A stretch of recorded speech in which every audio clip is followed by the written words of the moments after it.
Saudara kuasa hukum Saka Tatal menantang jaksa penuntut umum untuk membuktikan benar atau tidak bukti foto yang diajukan pihaknya sudah ada di berkas perkara terpidana kasus Vina.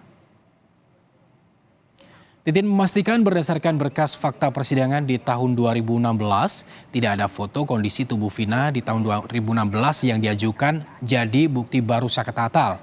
Menurut Titin, sepanjang ia mengawal persidangan Saka Tatal dan 7 terpidana lainnya, tidak ada bukti foto yang dijadikan novum saat ini.